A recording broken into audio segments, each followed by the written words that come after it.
역사는 황제의 사랑을 독차지한 여인으로 헤란주를 기억하고 천하를 호령한 여걸로 효장문 황후를 칭송합니다.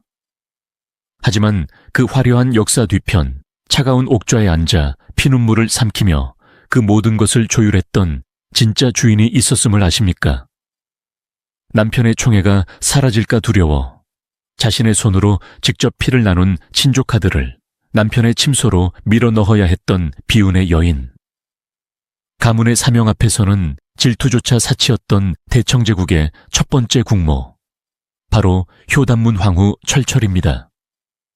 그녀가 흘린 남모르는 눈물과 뼈를 깎는 인내가 없었다면 오늘날 우리가 아는 청나라의 영광은 아마 존재하지 않았을 것입니다. 서기 1600년 5월 31일 명나라 만력 28년 몽골 초원 동쪽 가장 강력한 세력을 자랑하던 코르친 부족의 족장 망구스의 막사에서 울음소리가 터져 나왔습니다. 여자아이였습니다. 아이의 이름은 제르제르. 아버지는 칭기즈칸의 동생인 조치카사르의 직계 후손이자 코르친 부족을 이끄는 베일러 망구스였습니다. 어머니 역시 명문가 출신이었죠. 즉 제르제르는 태어날 때부터 몽골 최고의 혈통인 모르지기트 가문의 금지 오겹이었습니다. 당시 코르친 부족의 여성들은 단순히 규방에 갇혀 지내는 연약한 존재가 아니었습니다. 그녀들은 말을 타고 초원을 누볐으며 부족의 운명을 결정짓는 정치적 감각을 어릴 때부터 익혔습니다. 제르제르 역시 마찬가지였습니다.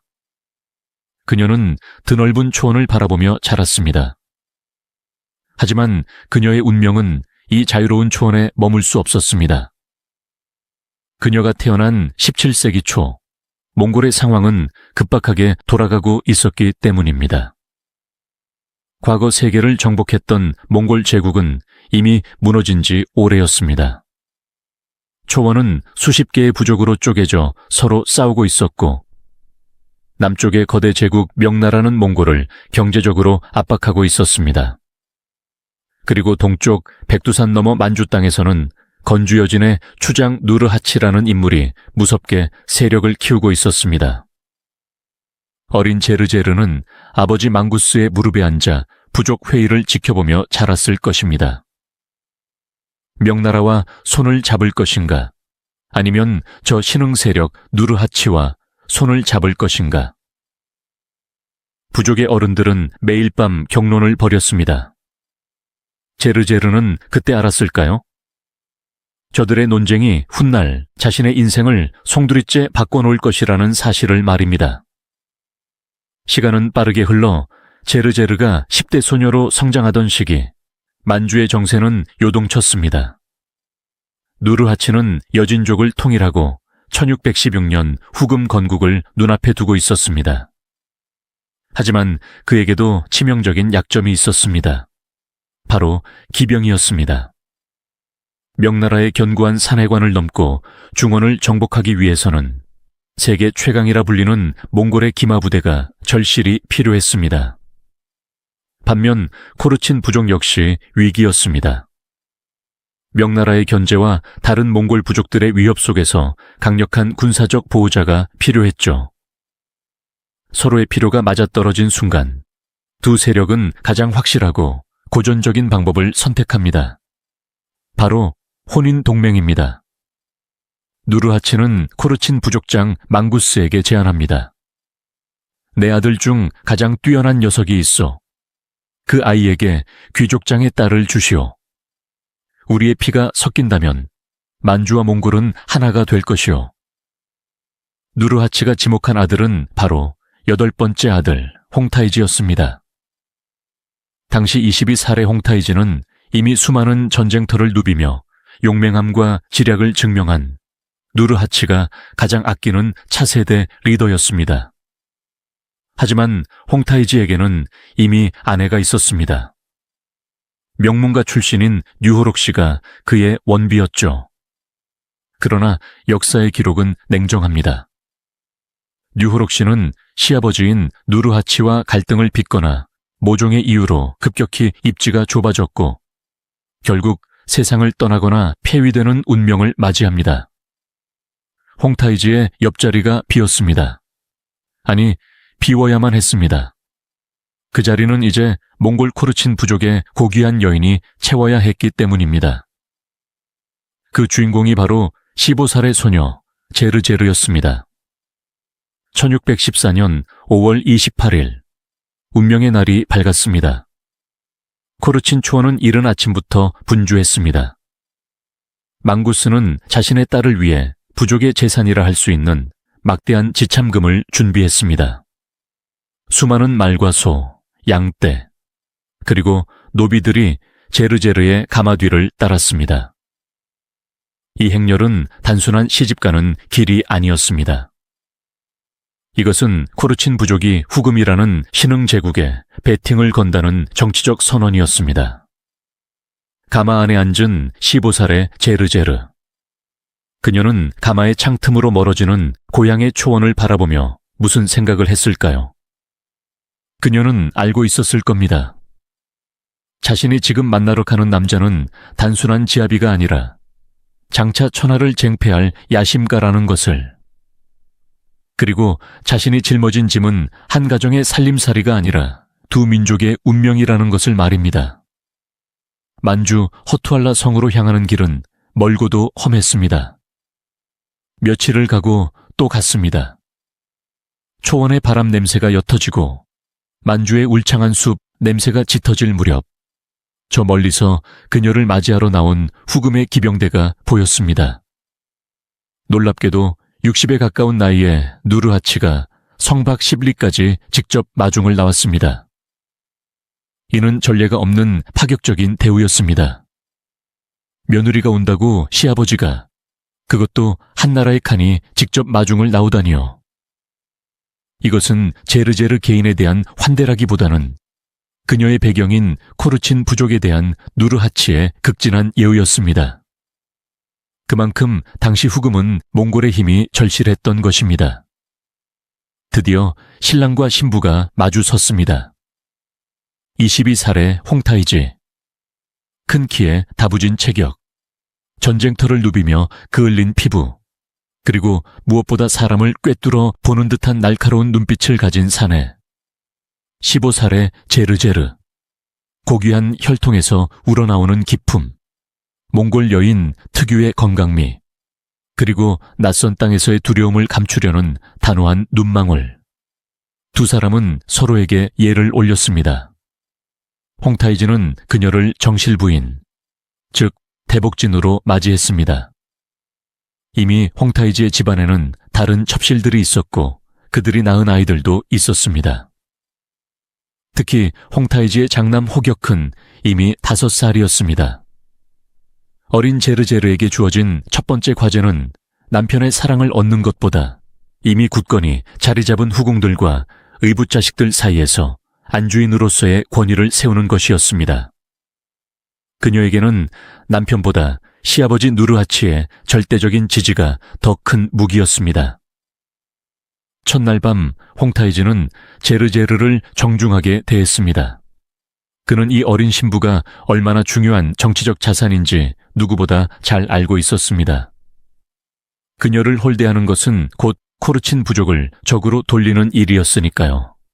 하지만 그것은 존중이었지 불타오르는 사랑은 아니었습니다. 홍타이지는 이성적이고 냉철한 정치가였습니다. 그는 제르제르를 아내로서 존경했지만 가슴을 뛰게 하는 연인으로 대하지는 않았습니다. 어쩌면 제르제르의 불행은 여기서부터 예고되었는지도 모릅니다. 완벽한 아내, 완벽한 며느리, 완벽한 국모의 자질을 갖추었으나 단 한 가지, 남편의 심장을 훔칠 치명적인 매력은 부족했던 여인. 결혼 생활의 시작은 화려했으나 그 이면에는 보이지 않는 그늘이 드리우고 있었습니다. 결혼 후 1년, 2년, 시간이 흘렀습니다. 1616년, 누르하치는 마침내 후금을 건국하고 칸의 자리에 올랐습니다. 홍타이지는 4대 베일러 중 한 명으로 권력의 중심에 섰습니다. 남편의 지위가 올라갈수록 제르제르의 마음은 타들어갔습니다. 아이 소식이 없었기 때문입니다. 후금의 황실, 아니 동양의 모든 왕실에서 왕비의 제1의무는 아들을 낳아 혈통을 잇는 것입니다. 아무리 고귀한 가문 출신이라도 후계자를 생산하지 못하는 왕비는 힘을 잃을 수밖에 없습니다. 더욱이 홍타이지의 다른 첩실들은 아들을 낳고 있었습니다. 측복진 우라나라 씨는 아들 호격과 낙박을 낳았고 다른 첩들도 아이를 잉태했습니다. 궁궐 안의 사람들은 수군거렸습니다. 몽골에서 온 귀한 대복진이 정작 성렬한 말인가? 제르제르는 필사적이었습니다. 좋다는 약은 다 먹어보고 용하다는 무당을 불러 굿도 해보았을 것입니다. 그러던 중 드디어 임신 소식이 들려왔습니다. 온 궁궐이 그리고 코르친 부족이 환호했습니다. 드디어 대복진께서 회임하셨다. 그러나 기대는 탄식으로 바뀌었습니다. 딸이었습니다. 첫째 딸, 둘째 딸, 제르제르는 홍타이지와의 사이에서 연이어 딸만 셋을 낳았습니다. 물론 딸들도 귀한 황실의 혈육이었습니다. 하지만 황위 계승권이 없는 공주는 권력 투쟁에서 무의미했습니다. 홍타이지는 딸들을 예뻐했지만 그의 눈빛 한구석에는 아쉬움이 짙게 배어 있었습니다. 그는 야망이 큰 남자였습니다. 자신의 제국을 물려줄 몽골의 고귀한 피가 흐르는 적장자를 그토록 원했건만 하늘은 그에게 아들을 허락하지 않았습니다. 이때 제르제르의 나이는 어느덧 20대 중반을 넘어서고 있었습니다. 당시 기준으로 26살은 더 이상 젊은 나이가 아니었습니다. 위기감이 엄습했습니다. 만약 홍타이지가 다른 부족 출신의 여인을 총애하여 아들을 낳고 그 여인을 정실로 올린다면 제르제르는 폐위될 수도 있었습니다. 더 끔찍한 것은 코르친 부족과 후금의 동맹 관계가 깨지는 것이었습니다. 1625년 제르제르는 인생 최대의 위기에 봉착합니다. 그리고 그녀는 보통의 여자라면 상상조차 할 수 없는, 그러나 정치가로서는 가장 확실한 승부수를 던지기로 결심합니다. 자신의 친정인 코르친 부족에 전가를 보냅니다. 나로는 부족하다. 우리 가문의 피를 이을 더 젊고 건강한 여인이 필요하다. 바로 내 조카를 보내다오. 그녀는 자신의 침소의 경쟁자를, 그것도 자신의 핏줄인 조카를 드리기로 한 것입니다. 이것은 비극의 시작이자 청나라 역사를 뒤흔들 거대한 드라마의 서막이었습니다. 1625년 2월, 제르제르가 만주로 시집온 지 11년이 되던 해였습니다. 그녀가 기다리던 손님은 다름 아닌 자신의 친정 조카 보르지기트 분부타이였습니다. 훗날 청나라 최고의 여걸로 불리게 될 효장문 황후. 하지만 이때의 그녀는 그저 13살, 아직 젖살이 빠지지 않은 앳된 소녀에 불과했습니다. 제르제르는 성문 앞에서 조카를 맞이했습니다. 어서 오거라. 먼 길 오느라 고생이 많았구나. 이모의 따뜻한 포옹. 하지만 그 포옹은 잔인한 모순을 품고 있었습니다.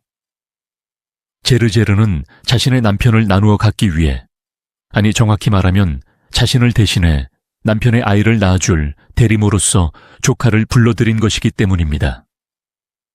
이날의 혼례는 코르친 부족의 절박함을 보여줍니다. 이모와 조카가 한 남편을 섬긴다? 현대적인 관점에서는 윤리적으로 받아들이기 힘든 일입니다. 하지만 당시 몽골과 만주의 귀족 사회에서 이는 드문 일이 아니었습니다. 이를 자매혼이라 불렀는데 가문의 혈통을 확실하게 잇고 동맹을 굳건히 하기 위한 가장 강력한 정치적 결합이었습니다. 제르제르는 웃으며 조카의 손을 홍타이지에게 건넸습니다. 하지만 그날 밤 신방의 불이 꺼지는 것을 바라보던 제르제르의 심정은 어땠을까요? 그녀는 질투할 자격조차 없었습니다. 그녀는 아내이기 이전에 코르친 가문의 대표였으니까요. 그녀의 임무는 자신의 사랑을 지키는 것이 아니라 가문의 권력을 지키는 것이었습니다. 분부타이가 입궁하고 1년 뒤인 1626년 천지를 뒤흔드는 사건이 발생합니다. 후금을 건국한 태조 누르하치가 명나라와의 전투에서 부상을 입고 세상을 떠난 것입니다. 만주의 하늘이 무너진 듯 했습니다. 하지만 슬픔도 잠시, 권력의 공백은 피냄새를 불러옵니다.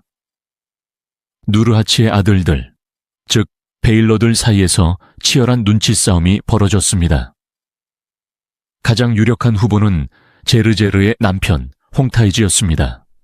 그는 문무를 겸비했고 무엇보다 처가인 몽골 코르친 부족의 강력한 군사적 지원을 받고 있었습니다. 결국 홍타이지는 형제들을 제치고 후금의 제2대 칸으로 등극합니다. 홍타이지가 칸이 되면서 제르제르의 지위도 수직 상승했습니다. 그녀는 이제 단순한 부족장의 딸이 아니라 한나라의 중궁 대복진, 즉 국모가 되었습니다. 그녀의 위상은 절대적이었습니다. 홍타이지의 다른 첩실들, 심지어 일찍 들어왔던 측복진들도 제르제르 앞에서는 고개를 숙여야 했습니다. 제르제르는 내명부를 엄격하게 관리했습니다. 그녀는 상벌을 공정하게 내렸고 남편이 국정에 전념할 수 있도록 궁궐 안의 잡음을 완벽하게 차단했습니다. 홍타이지는 그런 아내를 굳게 믿었습니다. 내 뒤에는 제르제르가 있다. 이 믿음이야말로 제르제르가 가진 가장 큰 무기였습니다. 하지만 그 완벽한 권력의 성벽 안에도 여전히 채워지지 않는 구멍이 있었습니다. 바로 후계자였습니다. 젊고 총명한 분부타이에게 모든 기대를 걸었습니다. 그러나 운명의 여신은 지독한 장난을 쳤습니다. 1629년 분부타이가 첫 아이를 낳았습니다. 딸이었습니다.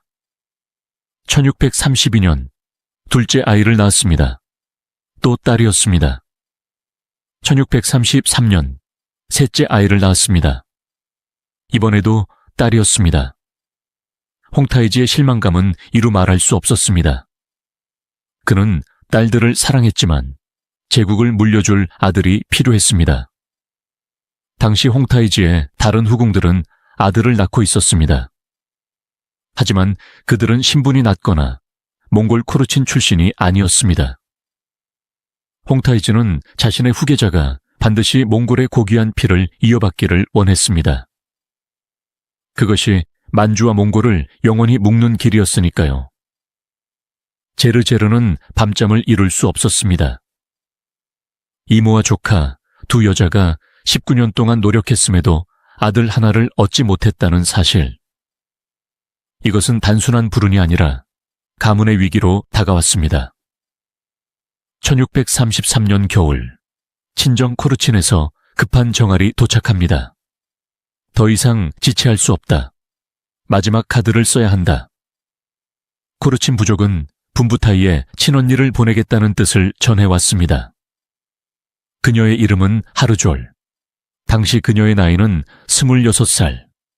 당시 관습으로 26살은 초혼이기에 너무 늦은 나이였습니다.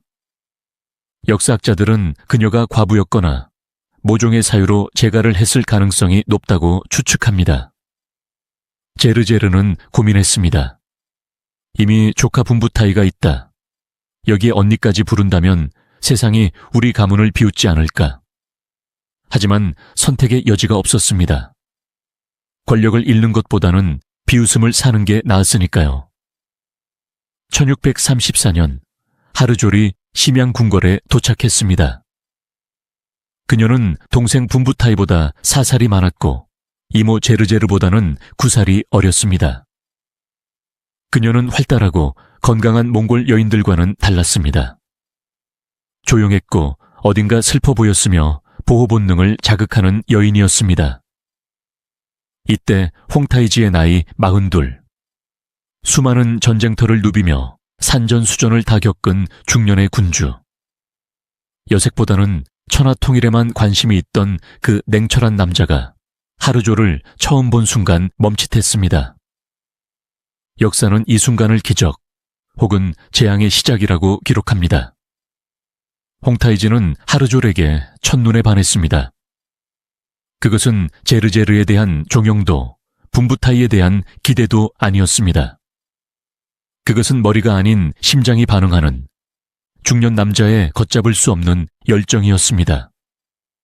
홍타이지는 하르졸을 보자마자 그녀에게 빠져들었습니다. 그녀의 일거수일투족을 챙겼고 그녀가 조금이라도 아프면 국사를 뒤로하고 달려갔습니다. 궁궐의 질서가 흔들리기 시작했습니다. 제르제르가 쌓아 올린 20년의 견고한 위계 질서가 이 늦깎이 신부의 미소 한 번에 무너져 내리고 있었습니다. 홍타이지는 하르졸에게 관저궁이라는 이름을 하사했습니다. 관저는 시경에 나오는 구절로 군자의 짝을 의미합니다. 사실상 그녀를 자신의 진정한 반려자로 인정한 것입니다. 제르제르의 입장은 난처해졌습니다. 그녀는 여전히 명목상의 1인자였지만 남편의 마음은 온통 하르졸에게 가 있었습니다. 그리고 분부타이. 똑똑하고 야심찼던 분부타이는 하루아침에 사랑받지 못하는 동생이자 뒷방 늙은이 취급받는 후궁으로 전락했습니다. 한 부족에서 나온 세 여인, 이모 제르제르, 큰 조카 하르졸, 작은 조카 분부타이. 이 기묘한 삼각관계는 청나라 황실을 숨막히는 긴장 속으로 몰아넣었습니다. 하지만 제르제르는 흔들리지 않았습니다. 아니, 흔들리는 모습을 보일 수 없었습니다. 하르졸이 남편의 사랑을 독차지하며 방자하게 굴더라도 제르제르는 웃으며 그녀를 감싸야 했습니다. 왜냐하면 하르졸 역시 코르친 가문의 사람이었기 때문입니다. 그녀가 사랑받는 것이 곧 가문의 이익이었습니다. 제르제르는 자신의 질투심을 깊은 우물 속에 던져버리고 그 우물을 돌덩이로 막아버렸습니다. 1636년 만주의 차가운 바람을 뚫고 새로운 제국의 여명이 밝았습니다. 홍타이지는 마침내 칸이라는 몽골식 칭호를 벗어던지고 중원의 황제들이 사용하던 황제의 자리에 등극합니다. 국호는 금에서 맑고 거대하다는 뜻의 청으로 바뀌었습니다. 바야흐로 대청제국의 시대가 열린 것입니다. 황제가 탄생했으니 그 곁을 지킬 황실의 안주인들 역시 새로운 질서가 필요했습니다. 홍타이지는 후궁 제도를 대대적으로 정비하여 이른바 오궁 체제를 확립합니다. 겉으로 보기에는 체계적인 황실의 법도를 세운 것처럼 보였지만 그 내막을 들여다보면 몽골 코르친 부족 출신의 여인들이 황실을 장악했음을 전해 공포하는 지극히 정치적인 사건이었습니다.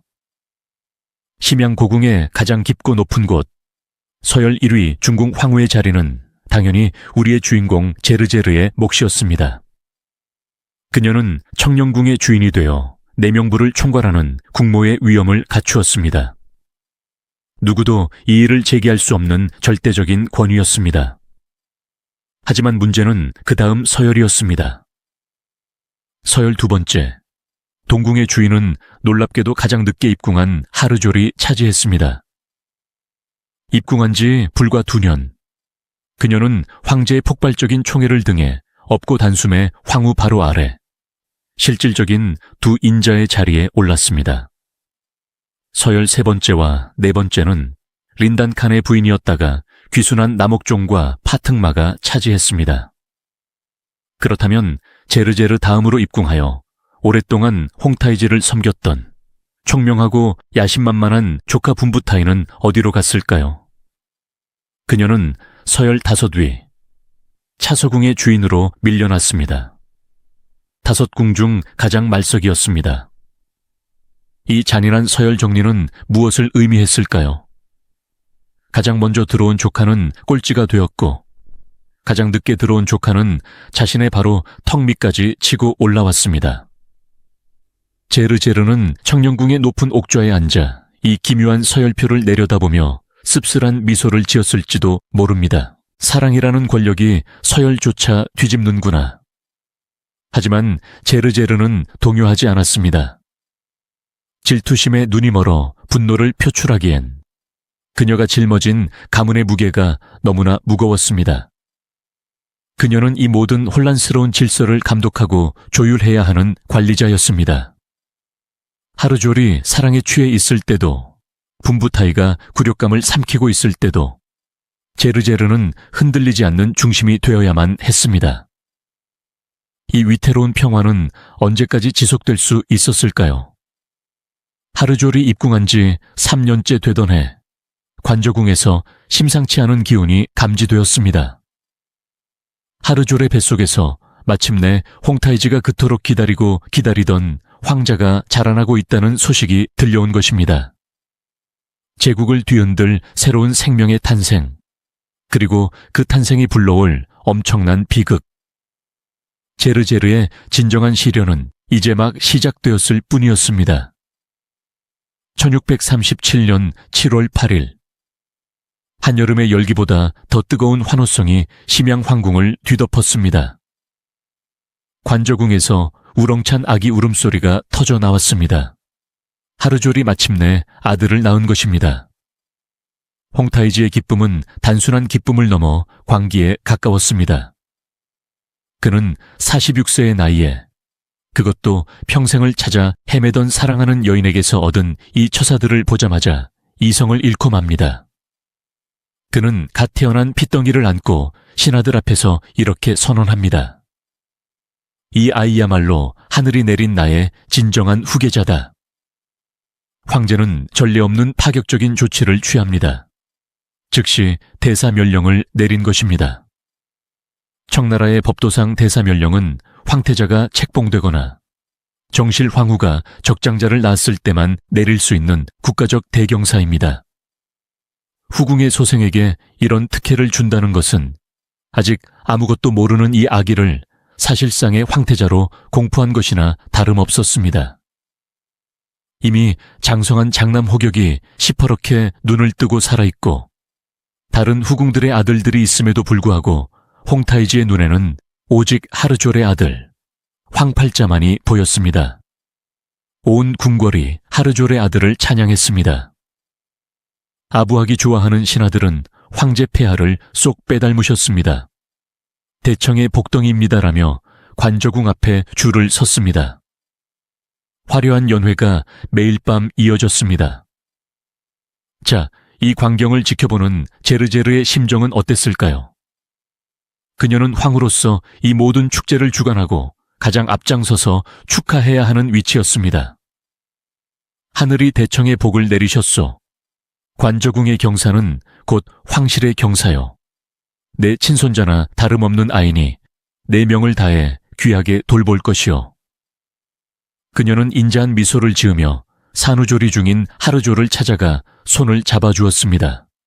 속으로는 피눈물을 흘렸을지언정 겉으로는 완벽한 국모이자 자애로운 이모였습니다.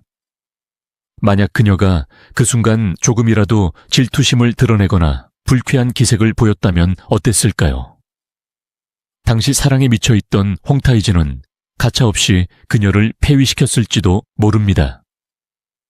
제르제르의 침묵과 미소는 살벌한 황궁에서 살아남기 위한 가장 처절하고도 고도로 계산된 몸부림이었습니다.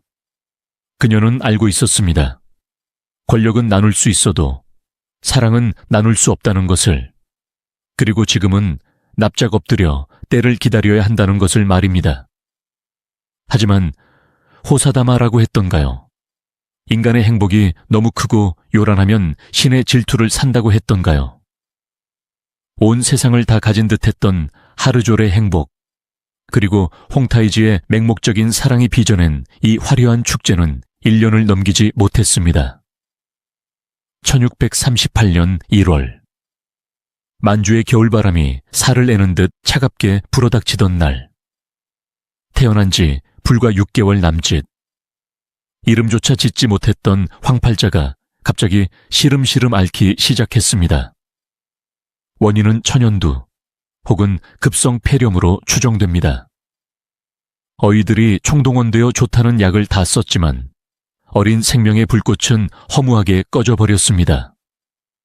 너무나 갑작스러운 죽음이었습니다. 관저궁은 순식간에 축제의 장에서 초상집으로, 아니 생지옥으로 변했습니다. 어머니 하르졸은 정신을 놓아버렸습니다. 그녀는 밥도 먹지 않고 죽은 아이가 입던 베넷 저고리만 끌어안고 짐승처럼 울부짖었습니다. 내 아가, 내 아가, 어미를 두고 어디를 간 것이냐. 그녀의 절규는 듣는 이의 간장을 끊어놓을 듯 처절했습니다. 하지만 더 큰 문제는 황제 홍타이지였습니다. 천하를 호령하던 전쟁 영웅, 냉철한 전략가였던 그가 아들의 죽음 앞에서 어린아이처럼 무너져 내렸습니다. 정사를 전폐한 채 식음을 끊었고 신하들의 만류에도 불구하고 몇 날 며칠을 통곡했습니다. 제국 전체가 슬픔에 잠긴 황제의 눈치만 보며 숨조차 제대로 쉬지 못했습니다. 이 아수라장 속에서 제정신을 차리고 있는 사람은 오직 한 명, 황후 제르제르뿐이었습니다. 그녀는 슬퍼할 겨를조차 없었습니다. 남편은 무너졌고 동생은 미쳐가고 있었습니다. 누군가는 장례를 치러야 했고 누군가는 흔들리는 국정을 다독여야 했으며 누군가는 공포에 질린 내명부를 안심시켜야 했습니다. 제르제르는 검은 상복을 입고 관저궁을 찾았습니다. 그리고 넋이 나간 하르졸을 품에 안고 단호하게 말했습니다. 정신 차려라. 네가 살아야 폐하께서도 사신다. 아이는 갔지만 산 사람은 살아야 하지 않겠느냐.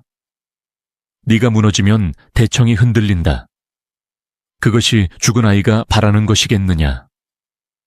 그녀는 피 섞인 조카의 등을 토닥이며 동시에 황후로서의 위엄으로 황실의 질서를 바로잡았습니다. 어쩌면 제르제르는 마음 한구석에서 안도했을지도 모릅니다. 잔인한 말이지만 가문의 권력 구도가 다시 원점으로 돌아왔으니까요.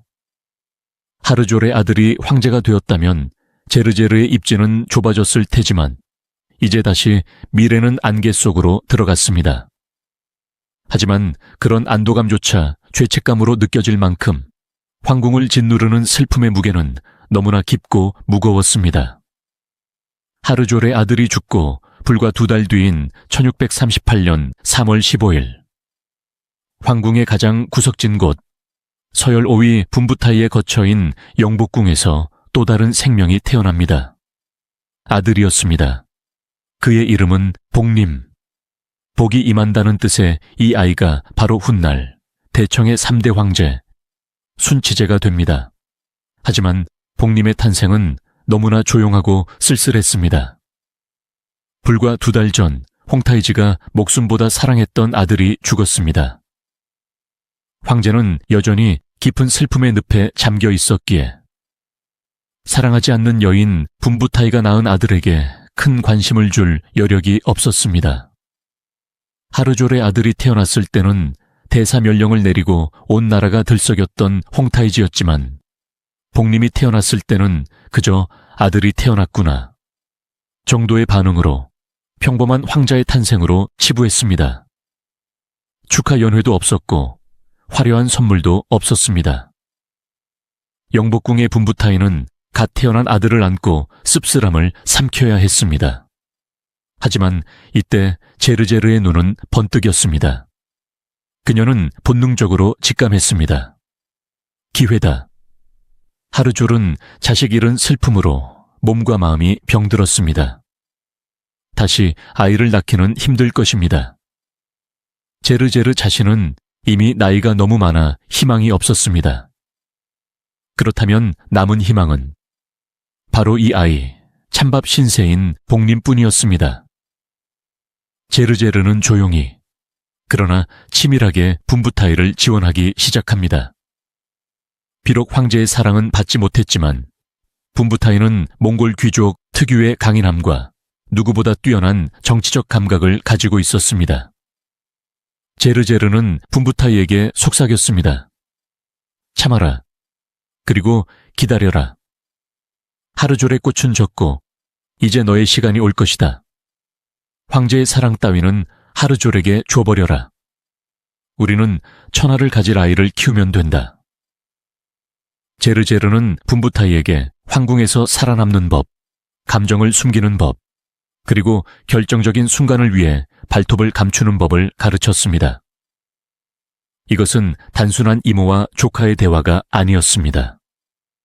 훗날 대청제국을 이끌어갈 두 명의 위대한 여인, 효단문 황후와 효장문 황후의 정치적 연대가 시작되는 순간이었습니다. 시간은 무심하게 흘렀습니다. 아들을 잃은 충격에서 벗어나지 못한 하르졸은 시름시름 앓기 시작했습니다. 홍타이즈는 그녀를 위해 전국의 명의를 부르고 온갖 보물을 바치고 밤새 기도를 올렸지만 마음의 병은 약으로 고칠 수 없는 법입니다. 하르졸의 생명력은 꺼져가는 촛불처럼 위태로웠습니다. 1641년 명나라와의 운명을 건 최후의 결전, 송산 전투가 벌어졌습니다. 홍타이즈는 직접 군대를 이끌고 송산 전선으로 나갔습니다. 황제가 전선에 나가 있는 동안 심양 궁궐에서 급보가 날아옵니다. 관저궁의 병세가 위독합니다. 오늘 내일 하고 있습니다. 총악을 다투고 있습니다.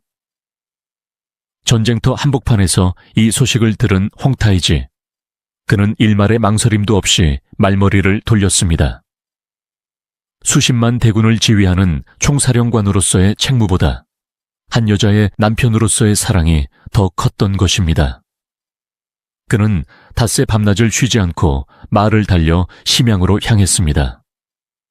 잠도 자지 않고 먹지도 않고 오직 하르졸의 얼굴을 한 번이라도 더 보기 위해 채찍질을 멈추지 않았습니다. 말을 너무 무리하게 몰아 그가 타던 명마들이 거품을 물고 쓰러져 죽을 정도였다고 합니다. 역사는 이를 두고 황제의 무모함이라 비판하기도 하지만 동시에 한 남자의 처절한 사랑을 보여주는 대목이기도 합니다. 하지만 운명은 잔인하게도 그를 기다려주지 않았습니다. 홍타이즈가 심양 성문을 통과했을 때 관저궁의 주인은 이미 이 세상 사람이 아니었습니다. 그녀가 떠난 빈자리를 이제 제르제르가 홀로 감당해야 할 폭풍이 몰려오고 있었습니다. 1641년 10월, 하르졸은 33세의 젊은 나이로 세상을 떠났습니다. 홍타이즈가 도착했을 때 그녀의 몸은 이미 싸늘하게 식어 있었습니다. 사랑하는 여인의 임종조차 지키지 못한 황제. 그는 하르졸의 시신을 붙잡고 기절할 때까지 통곡했습니다. 제국의 태양인 황제가 무너졌습니다.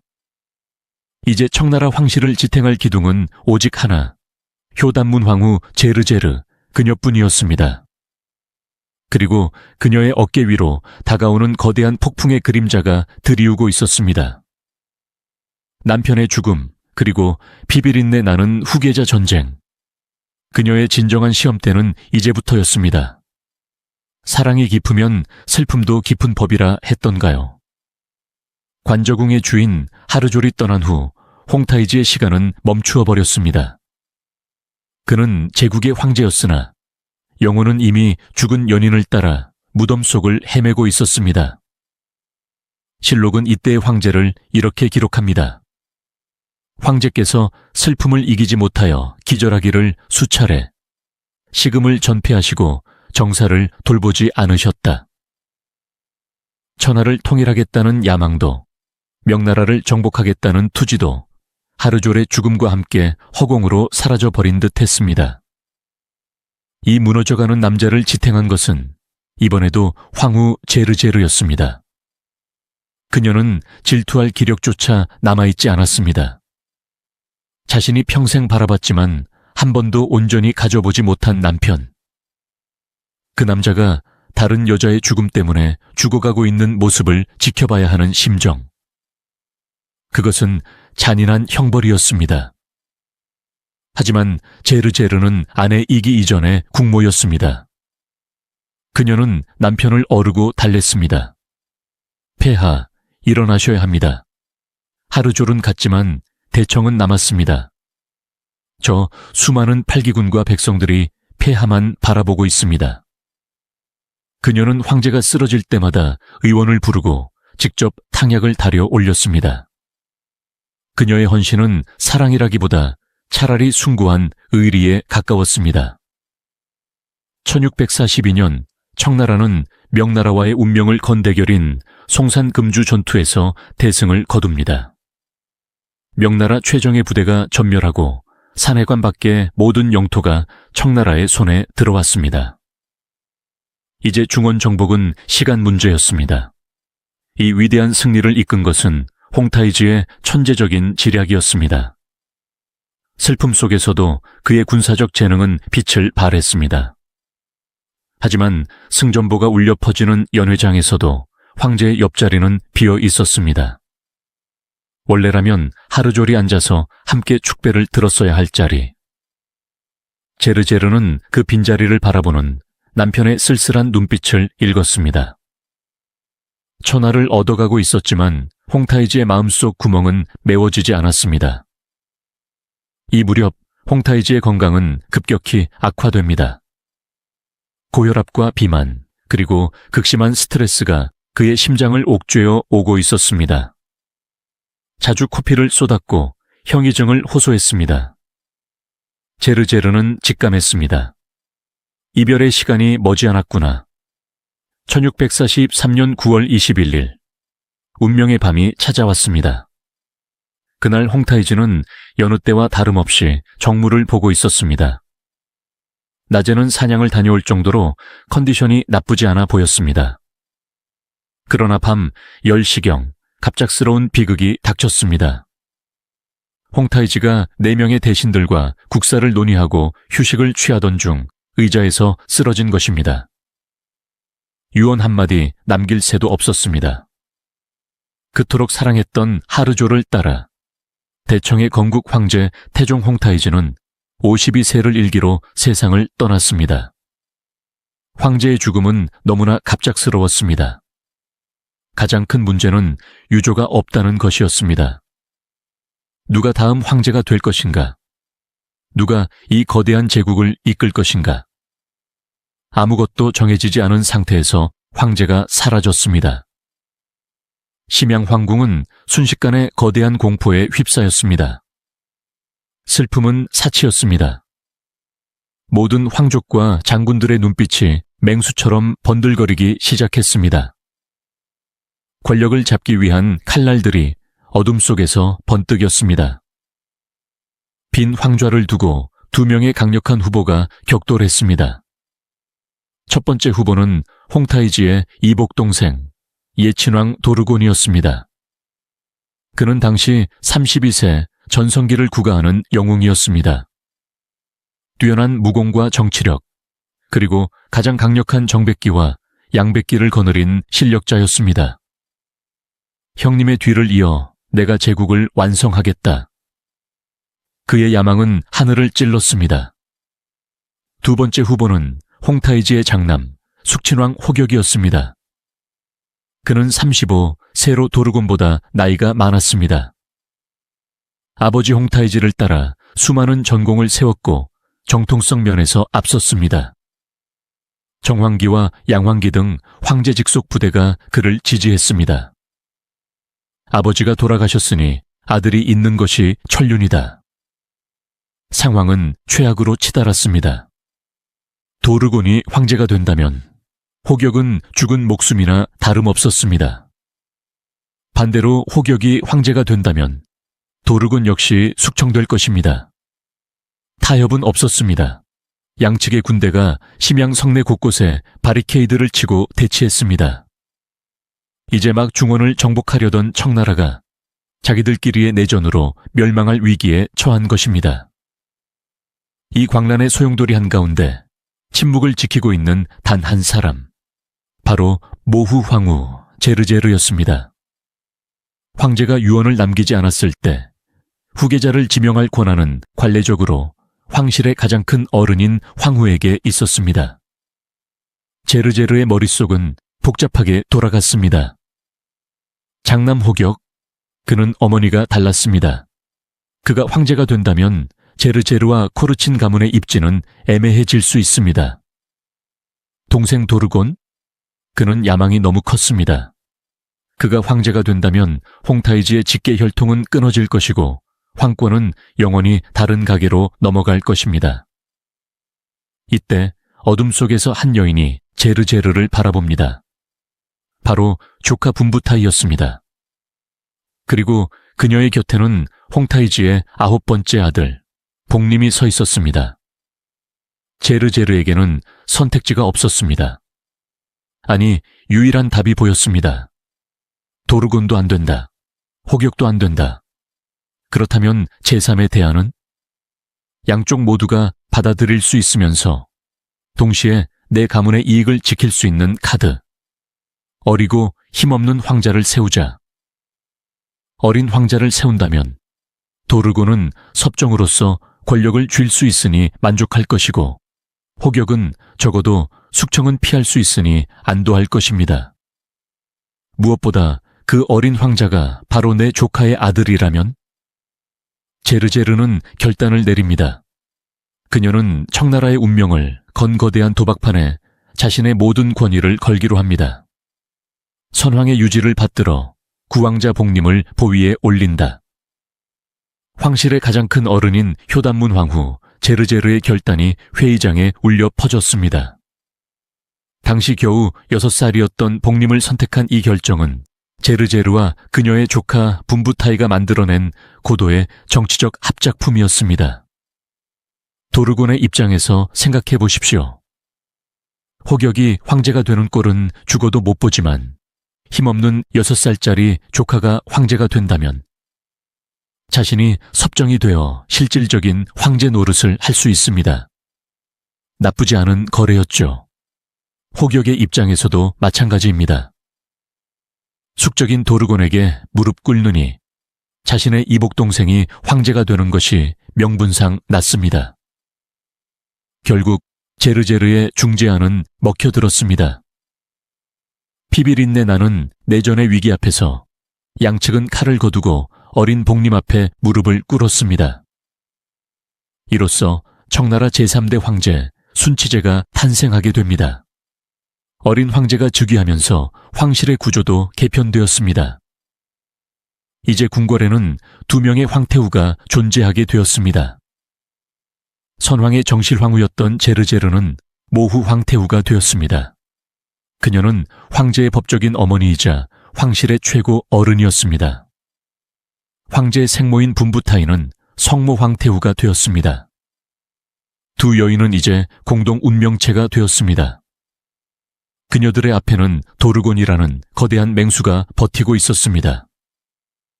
도르곤은 섭전광이라는 타이틀을 거머쥐고 무소불위의 권력을 휘둘렀습니다. 심지어 황제의 옥좌 옆에 자신의 의자를 놓고 앉을 정도였죠. 사람들은 수군거렸습니다. 황제는 허수아비고 진짜 주인은 도르곤이다. 하지만 제르제르는 침착했습니다. 그녀는 도르곤의 야망이 어디까지인지 꿰뚫고 있었습니다. 그녀는 분부타이에게 조언했습니다. 도르곤을 적으로 돌려선 안 된다. 그에게 권력을 주어라. 대신 우리는 명분을 쥐고 있으면 된다. 그가 아무리 날뛰어도 몽골 코르친 가문과 8기군 전체를 적으로 돌릴 수는 없을 것이다. 제르제르는 도르곤을 존중해 주면서도 결정적인 순간에는 황실의 법도를 내세워 그를 견제했습니다. 1604 14년 3월 중원에서 충격적인 소식이 날아왔습니다. 명나라의 수도 북경이 이자성의 반란군에게 함락되었습니다. 명나라의 마지막 황제 숭정제는 자살했고 300년 대명제국은 허무하게 멸망했습니다. 청나라에게는 천재일우의 기회였습니다. 중원을 차지할 때가 왔다. 섭정왕 도르곤은 즉시 8기군을 총동원했습니다. 때마침 산해관을 지키던 명나라 장수 오삼계가 청나라에 투항하며 성문을 열어주었습니다. 1604 14년 5월 청나라 군대는 마침내 난공불락이라던 산해관을 통과했습니다. 그리고 파죽지세로 북경을 향해 달렸습니다. 도르고는 이자성의 군대를 격파하고 북경을 접수했습니다. 이제 심양에 있던 황실이 북경으로 이사할 차례가 되었습니다. 1604 14년 가을, 심양에서는 역사적인 대이동이 시작되었습니다.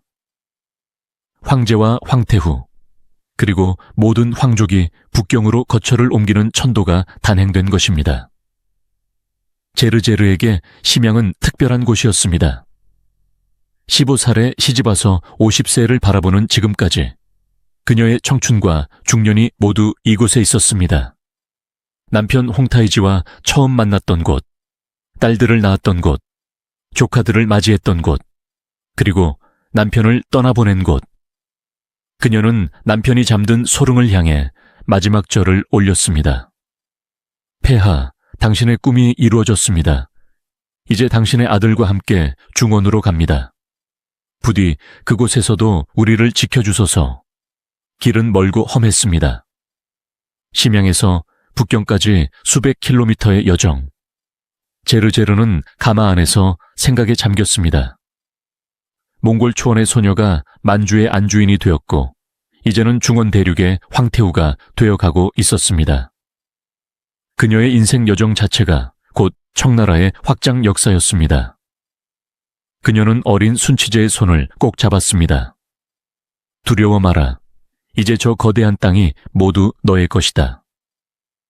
그것은 황제에게 하는 말이자 낯선 땅으로 향하는 자기 자신에게 하는 다짐이기도 했습니다.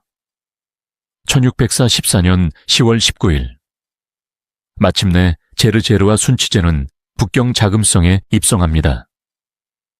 눈앞에 펼쳐진 자금성의 위용은 심양의 고궁과는 비교할 수 없을 정도로 거대하고 압도적이었습니다.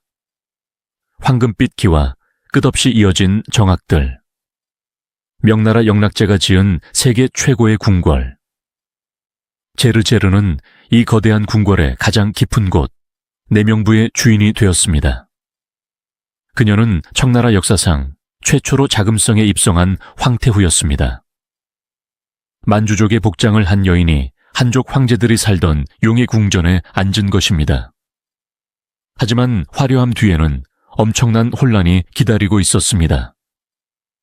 궁궐은 낡고 더러워져 있었고 곳곳에 전쟁의 상흔이 남아 있었습니다. 게다가 한족 관리들과 만주족 관리들 사이에 문화적 충돌, 언어의 장벽 등 해결해야 할 문제가 산더미였습니다. 제르제르는 다시 한번 능력을 발휘합니다. 그녀는 만주족의 전통을 지키면서도 명나라의 선진적인 궁중 예법을 받아들였습니다. 몽골 여인의 유연함으로 두 문화를 융합시키기 시작한 것입니다. 그녀는 도르곤에게 조언하여 한족 관리들을 안심시키고 백성들에게 쌀을 풀어 민심을 수습하게 했습니다. 그녀는 정복자가 아니라 어머니의 모습으로 중원 백성들에게 다가갔습니다. 북경에 정착한 후 도르곤의 권력은 하늘을 찔렀습니다. 그는 스스로를 황부섭전광, 즉 황제의 아버지인 섭전광이라 칭하게 했습니다. 사실상 자신이 황제나 다름없다는 선언이었습니다. 심지어 한간에는 도르곤이 황태후 분부타이와 재혼하려 한다는 소문까지 돌았습니다. 이 위험천만한 스캔들 속에서 황실의 권위를 지켜야 했던 사람은 제르제르였습니다. 그녀는 분부타이에게 단호하게 말했습니다. 사사로운 감정은 덮어라. 네가 흔들리면 황제가 위험하다. 제르제르는 도르곤을 예우하면서도 그가 선을 넘지 못하도록 끊임없이 경고의 메시지를 보냈습니다. 그녀는 몽골 쿠르친 부족의 막강한 배경을 이용해 도르곤을 압박했습니다. 내가 살아있는 한 황희는 보르지기트 가문의 것이다. 늙고 병들어가는 몸이었지만 제르제르의 눈빛만은 여전히 맹수처럼 살아있었습니다. 그녀는 죽는 순간까지 어린 황제의 방패가 되어주기로 결심했습니다. 북경 입성의 환희는 잠시였습니다. 자금성의 주인은 명목상 어린 순치제였지만 실질적인 주인은 섭전광 도르곤이었습니다. 도르곤의 권세는 날이 갈수록 하늘을 찔렀습니다.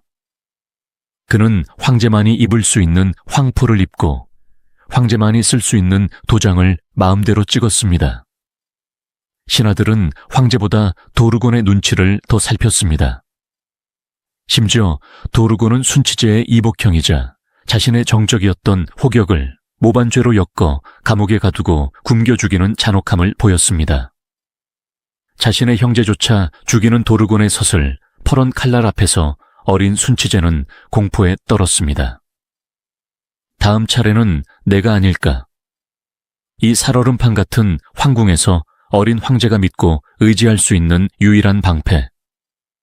그것은 생모인 분부타이와 법적인 어머니인 효단문 황후 제르제르뿐이었습니다. 이 시기 청나라 황실을 지탱한 것은 이모와 조카 콤비, 즉 제르제르와 분부타이의 연대였습니다. 제르제르는 모후 황태후로서 황실의 법도와 정통성을 상징했습니다.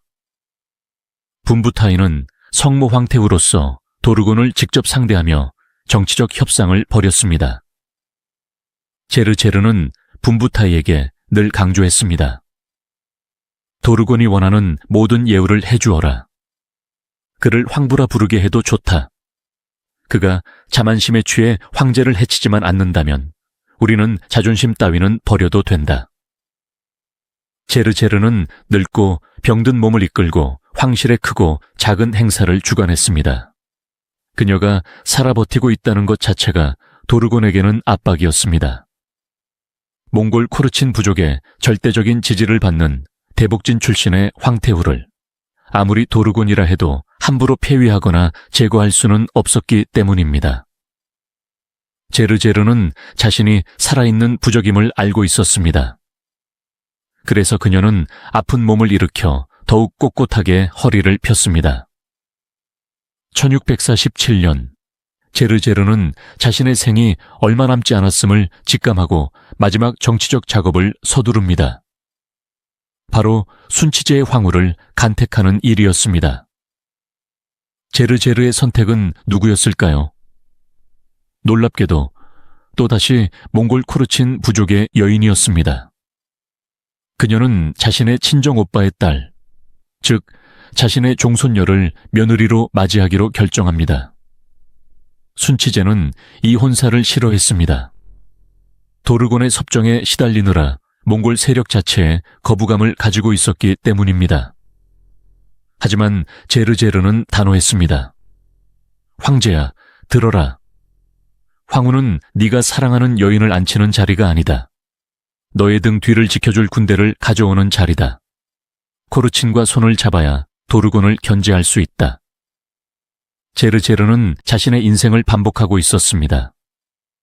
자신이 겪었던 정략결혼의 굴레를 아들 같은 순치제에게 씌워야 하는 아이러니. 하지만 그녀는 이것이 황제를 지키는 유일한 길이라 믿었습니다. 사랑보다는 생존, 로맨스보다는 권력. 그것이 그녀가 평생을 통해 배운 뼈아픈 교훈이었기 때문입니다. 결국 순치제는 제르제르의 뜻을 받아들여 몽골 여인과의 약혼을 수락합니다. 제르제르는 안도의 한숨을 내쉬었습니다. 이제 자신이 죽더라도 황후의 자리는 코르친 가문이 지킬 것이며 그 힘이 황제를 보호할 것이라 믿었기 때문입니다. 1648년 겨울, 제르제르의 건강은 급격히 악화되었습니다. 향년 49세.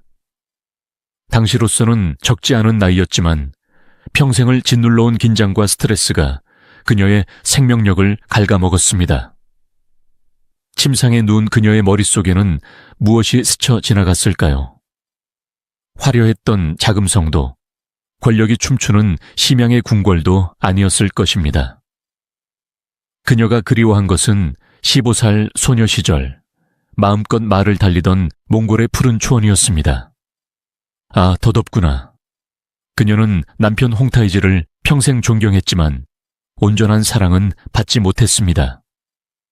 조카 하르조를 질투했지만 그녀를 미워할 수만은 없었습니다. 또 다른 조카 분부타이를 경계했지만 결국 그녀와 손을 잡고 제국을 지켰습니다. 그녀의 인생은 끊임없는 양보와 희생의 연속이었습니다. 자신의 행복을 잘라내어 가문의 영광을 키웠고 자신의 감정을 태워 제국의 안정을 밝혔습니다. 이제 그 촛불이 꺼져가고 있었습니다. 순치제 복님에게 제르제르는 생모 이상의 존재였습니다. 엄격하고 정치적인 생모 분부타이와 달리 제르제르는 늘 온화하고 따뜻하게 그를 감싸주었던 할머니 같은 어머니였습니다. 도르곤의 위협 속에서 떨 때마다 그를 품에 안아주었던 넓은 가슴. 어마마마, 일어나십시오. 저를 두고 가시면 안 됩니다. 아직 도르곤이 살아있는데 저 혼자 어찌하란 말입니까? 어린 황제의 울음소리가 잔영궁을 채웠습니다. 제르제르는 힘겹게 눈을 떠 황제를 바라보았습니다. 황제여, 강해지세요. 나는 이제 지쳤습니다. 하지만 내 영혼은 죽어서도 황제를 지킬 것입니다. 코르친의 피가 보르지기트의 혼이 그대와 함께할 것입니다. 그녀는 마지막 순간까지 황제에게 용기를 주려 노력했습니다.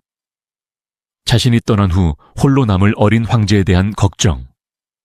그것이 그녀가 이승에서 가진 마지막 미련이었습니다.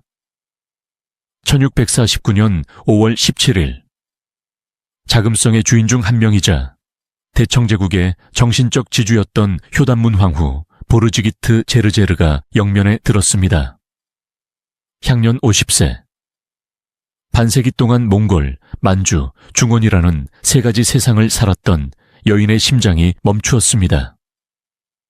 그녀의 죽음과 함께 누르하치와 홍타이지로 대변되던 창업의 시대가 막을 내리고 이제 바야흐로 혼돈과 도약이 공존하는 수성의 시대가 열리는 순간이었습니다.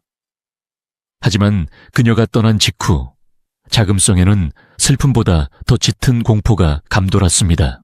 유일하게 섭정왕 도르곤을 견제할 수 있었던 어른이 사라졌기 때문입니다. 가장 슬퍼한 사람은 단연 어린 황제 순치제였습니다.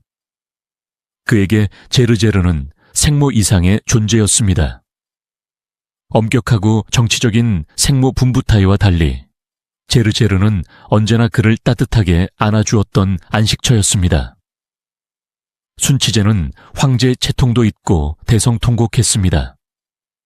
그는 만주족의 관습에 따라 자신의 따은 머리를 잘라내며 극도의 슬픔을 표했습니다. 이제 나를 지켜줄 사람은 아무도 없구나. 소년 황제의 울음 속에는 어머니를 잃은 슬픔과 홀로 늑대와 맞서야 한다는 두려움이 뒤섞여 있었습니다. 반면 섭정왕 도르곤의 반응은 미묘했습니다. 그는 제르제르의 죽음을 애도하면서도 내심 안도했을지도 모릅니다. 자신에게 예법을 지키라며 잔소리하던 늙은 호랑이가 사라졌으니 이제 천하는 진정으로 자신의 손안에 들어왔다고 생각했을 것입니다. 1500년 2월 제르제르의 시신은 북경에 묻히지 않았습니다. 그녀의 유언과 황실의 법도에 따라 그녀는 남편 홍타이지가 잠들어 있는 고향 심양으로 돌아가야 했습니다. 북경에서 심양까지 1500리길. 6년 전 45세의 나이로 어린 황제의 손을 잡고 희망에 차서 걸어왔던 그 길을 이제는 싸늘한 죽음이 되어 되돌아갑니다. 이 긴 여정은 그녀의 인생 그 자체였습니다. 몽골의 초원에서 불어와 만주의 눈보라를 견디고 중원의 꽃을 피운 여인. 그녀는 살아서는 남편을 다른 여인들과 공유해야 했기에 늘 외로웠습니다. 하지만 죽어서 돌아가는 이 길만큼은 온전히 그녀 혼자만의 것이었습니다. 사람들은 길게 나와 엎드려 절하며 대청의 국모를 배웅했습니다. 그녀는 단순한 황후가 아니었습니다. 몽골과 만주, 그리고 한족을 하나로 묶어준 평화의 상징이었기 때문입니다. 제르제르는 마침내 심양소릉에 안장됩니다. 그곳에는 7년 먼저 세상을 떠난 남편 태종 홍타이지가 기다리고 있었습니다. 재미있는 사실은 홍타이지가 그토록 사랑했던 여인 하르졸은 소릉에 묻히지 못했다는 점입니다. 그녀는 황후가 아니었기에 별도의 묘역에 묻혔거나 화장되었습니다. 오직 정실 황후인 제르제르만이 죽어서도 황제의 옆자리를 차지할 수 있었습니다. 이것은 역사의 아이러니이자 제르제르가 거둔 최후의 승리였습니다. 살아서는 사랑을 양보했지만 죽어서는 영원히 남편의 곁을 지키는 유일한 아내가 된 것입니다. 어쩌면 홍타이지도 저승에서는 알게 되었을지 모릅니다. 불꽃 같은 사랑을 주었던 하르졸보다 묵묵히 등 뒤를 지켜주었던 제르제르가 진정한 자신의 반쪽이었음을 말입니다. 제르제르가 떠나고 불과 1년 뒤인 1500년 12월, 천하를 호령하던 섭정왕 도르곤이 돌연 사냥터에서 급사합니다. 그리고 순치제는 마침내 권력을 되찾고 친정을 시작합니다. 이후 청나라는 강희제, 옹정제, 걸륭제로 이어지는 130년의 전성기, 강건성세를 맞이합니다. 이 눈부신 황금기의 밑바탕에는 제르제르의 가르침이 깔려 있었습니다. 그녀가 평생을 데리고 다니며 가르쳤던 조카 분부타이. 분부타이는 제르제르에게서 배운 인내와 균형의 정치를 손자 강희제에게 전수했습니다. 참아라, 기다려라, 그리고 포용하라. 이 제르제르의 철학은 청나라 황실의 통치 이념이 되어 소수민족인 만주족이 거대한 중국을 300년 넘게 다스릴 수 있는 원동력이 되었습니다. 제르제르는 화려한 꽃은 아니었지만 그 꽃을 피우기 위해 기꺼이 썩어 거름이 된 뿌리였습니다.